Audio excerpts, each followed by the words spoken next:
So, welcome to episode 4 of the TNA Talks.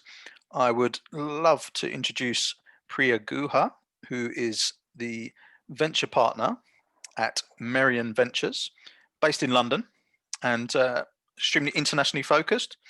Welcome to TNA Talks. Thank you so much, Barry. Pleasure to be here. Yeah, it's great to have you. First of all, obviously, tell us a little bit about yourself, your background. So, as I mentioned, you're based in London and working.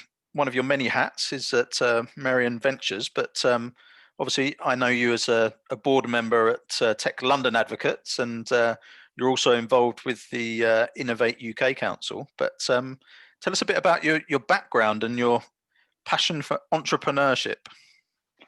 Well, I am probably one of the people who you'll talk to in tech who has a very, very unusual background in that I started life as a diplomat. So I worked as a diplomat for the UK government for the first 20 years of my career. And it just happened that that role took me to San Francisco. So I was the UK Consul General in San Francisco. So essentially the UK government's representative to Silicon Valley for 5 years, which exposed me to the amazing world of tech and entrepreneurship and the visionaries that you get in a place like Silicon Valley. So who did you meet then? Come on, name drop. Who did you? Anybody we know?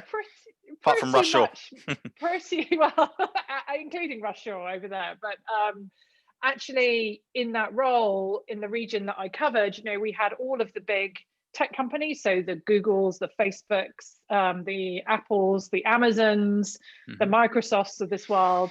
But we also had lots of the really incredible up and coming new companies. And then now we have also all the investors. So the incredible sort of top name Sandhill Road investors that are very, very famous all over the world, were people that I had the chance to meet. So coming back to your question about sort of how I ended up in tech, after I was due to leave San Francisco, I'd fallen too much in love with the world of tech and entrepreneurship to leave that. So I decided to step out of diplomacy and stay in the world of technology, which brought me back to the fantastic ecosystem that is London and Europe. Okay. Must be a slight lifestyle change, right? Coming back to London from that part of the world. Well, I mean, I think what was really interesting for me coming back to London and seeing, London in that broader context of what had happened in technology in Europe in that intervening period was that actually, London and the European ecosystem was and still remains, one of the top technology hubs in the whole world, because we have a unique combination of very good established tech businesses across all of the different verticals of tech, but also the sort of thriving talent environment that you see here in Europe that is a very virtuous cycle of bringing more and more people through the world of technology. And then, of course, you add in that layer of investment, and in London with the tradition of financial services and the money that's always been in the city of London, you've got that additional layer of investment that can come into technology. Right. Okay. Yeah, that's very true. So what about your role at Merian Ventures? So, how's that kind of looking this year? How's it been affected by COVID? Has much changed for you? Well, Merian Ventures, we have a very specific investment focus. We invest only in female founders, so female founders or female co-founders. And then we also only invest in deep technology. So we're focused on areas like artificial intelligence, blockchain, cybersecurity, those sorts of areas that require quite a deep technological basis for their IP.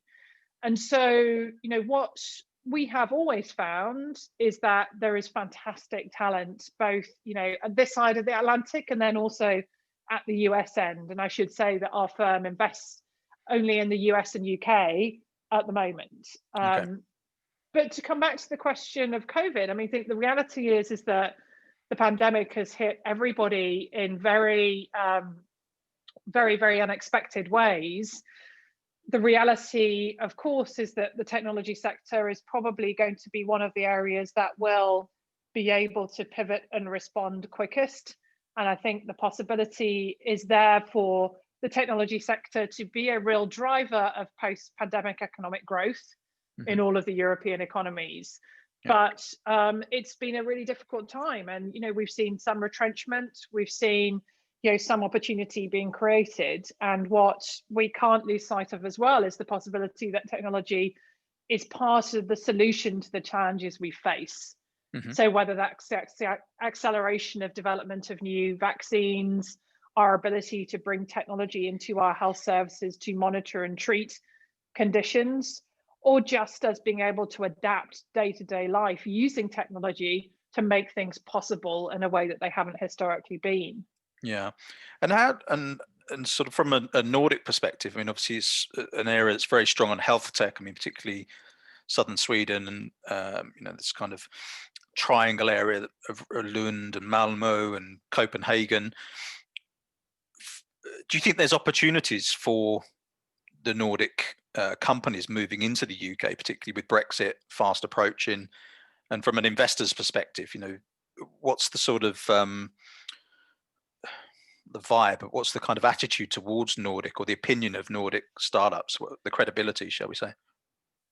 So, I mean, I think, from the very sort of notable stories of the recent decade, and the big names that we're familiar with, the Spotifys of this world, there's also been hundreds of smaller Nordic success stories that have used the UK as their platform for international growth. And I think that model will remain as valid after Brexit as it was historically, really because the way the market operates in the UK is most similar to the market in a place like, for example, the United States. And the reality is, if you want to be able to tackle a market like the United States, using the UK as a platform to trial and test and ensure that your operation is sort of finely tuned before going to the States is a really good path for success. And I think aside from the market perspective, you've of course got the investment angle, and with the reality being that a lot of European investment capital remains centered around the UK. In particular, in London, it's also a very good place for some of the most successful Nordic startups to be looking to get their next stage of investment from as well. Yeah, very true. Yeah, as you say, it's like a launch pad, isn't it, for the US market? And this comes up a lot with the access to capital. Just the numbers, particularly as you say in London, the access to higher valuations as well. It's all good for Nordic companies that want to expand. And I think this is something that we're hearing a lot is companies are really starting to realize quickly during this year that they've got to expand out of their regions. And from an investor perspective, I mean, would you say that you would look at, for instance, a Danish startup that I mean, how long would they have to be sort of operating in the UK before you guys would invest in them, or look at investing in them? Well, our model requires the company to be registered in the UK or the US. So, as long as a company is registered in the UK and, as I said earlier, is led by a woman or a female co-founded team, then we would absolutely look at them. Our focus is around sort of deep technology, so tends to be, and not exclusively, but tends to be often people who have gone through academia, come out with a fantastic new innovative idea that they're looking to commercialize, and are then taking that into a startup context and building a business around that really incredible sort of academic discovery. So that's often the path that we will follow, but it's not the only route. No. And what stage do you generally invest? We are seed to Series A. Okay, so good level. Interesting. And with regards to next year, what are you guys what have you got planned for 2021? Well, I think 2021 will hopefully, and I say this with a due degree of optimism, but I do believe it as well, it will be a year where life should return a little bit to normal, in the sense of having vaccines available globally. We've had some fantastic news very recently on the 3 new vaccine discoveries, including one that was discovered right here in the UK at the University of Oxford.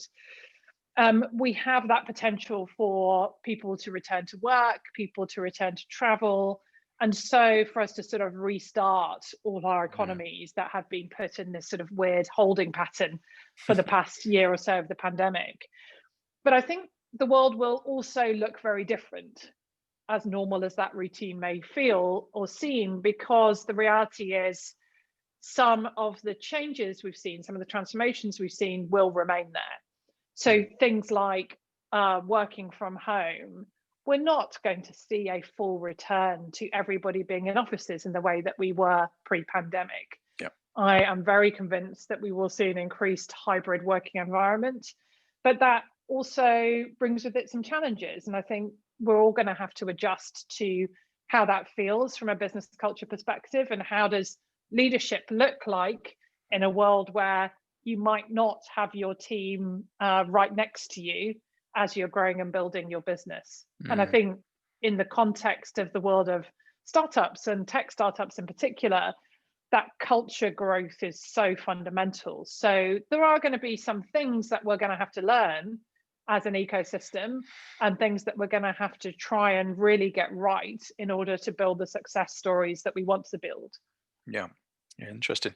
And just to touch quickly on your role with the Innovation Council, Innovate UK, right? What's happening there? Is there anything interesting you can share with us regarding that? Well, a lot, actually. I mean, Innovate UK is essentially the UK government's innovation agency. Its focus is very specifically on how to accelerate the commercialization of research, both from the context of academic settings, but also from larger businesses where a constant cycle of sort of research and development is really fundamental to long-term economic success for the country. And Innovate UK has actually also been very, very busy this year during the COVID crisis, because they were one of the channels for the UK government's support to the startup ecosystem. Yep. So Innovate UK was given a large amount of funding, something close to £750 million this year, to allocate to early stage startups through the form of grants, to later stage businesses in the form of innovation loans, and with lots of other different types of interventions alongside that, including one focused specifically on sustainability. Okay. As one of the key themes we're going to be needing to focus on, or all of us in the years to come. So Innovate UK has actually, really had one of its busiest years ever, actually, trying to make sure that the money that the government's put to support businesses gets in the hands of those startups that will really need to drive economic growth after the pandemic. Interesting. So there could be some opportunities for Nordic companies and startups for collaborations and things like that, if there's all this money flying around. Well, I mean, I think, not just as customers, what we've done in the UK has been, paralleled in lots of different European economies. And I think it's been actually very good to see the priority that Europe as a whole has placed on supporting the innovation ecosystem through COVID, because, and I've said it a number of times, but, it is fundamental that this bit of the economy survives, because it will be the engine of economic growth in the future. That comes with collaboration at its core. The reality is any startup is better served by finding a series of partners, collaborators, investors that take it beyond its own borders. So I would absolutely encourage Nordic startups to be looking at how they can work with and collaborate in the UK. And also for those collaborations to be then seen as, to use your words, Barry, the launch pad for taking companies further around the world, whether that's the States or indeed to Asia or another part. Yeah, interesting.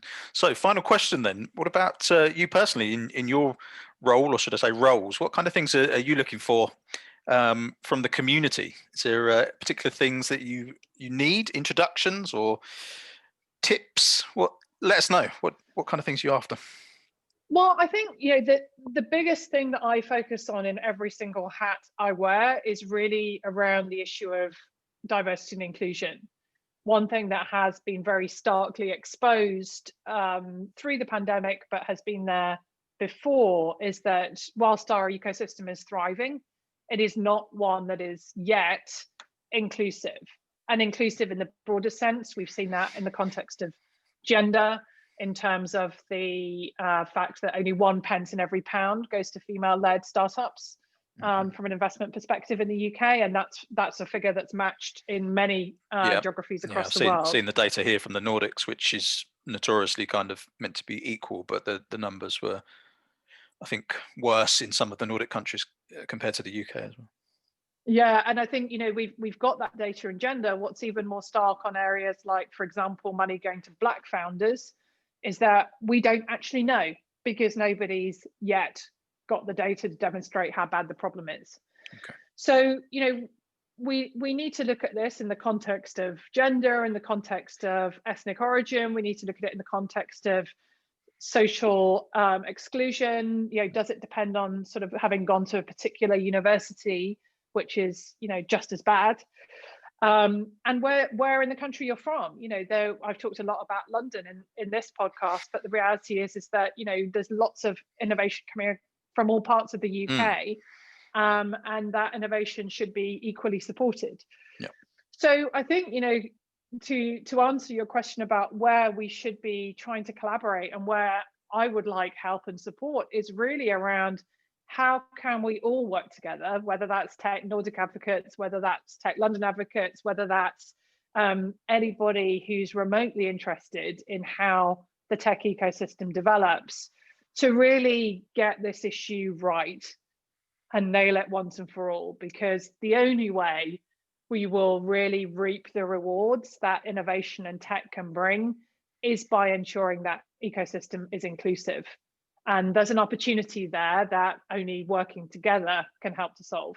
Yeah, fantastic. Great. I think that's a perfect way to conclude our chat. So thank you ever so much for your time.